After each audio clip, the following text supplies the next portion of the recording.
Mei Fra hat recht. Aus dem Buch Schnoke und Spuze vom Max Barak. S ist doch kurios, dass me Alte halt allsofort muss Recht behalte.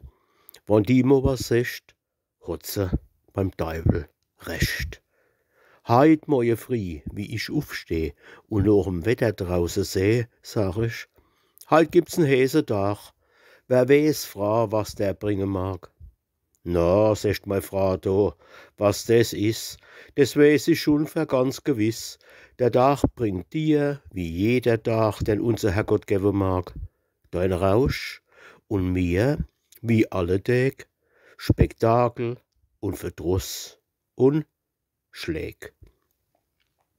Ich hab da drauf kein Wörtchen gesagt, hab still mich an mein Geschäft gemacht und hab gedenkt, heit soll mei Aldi einmal gewiss nicht recht behalte.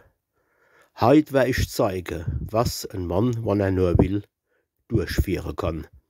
Heit, meiner Seel, es wär jo a Schand, heit krieg ich ganz gewiss kein Brand.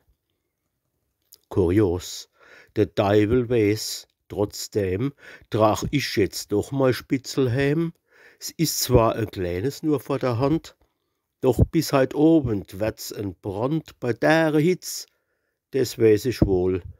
Heut Abend bin ich spritzevoll und dann hat halt mei Kadel recht. Doch trifft des ei, dennoch dann möcht ich nur wisse, ob mei Aldi do drin noch wird recht behalte, dass er zum Schluss von der Geschicht heut Abend ihr Schläg noch kriegt.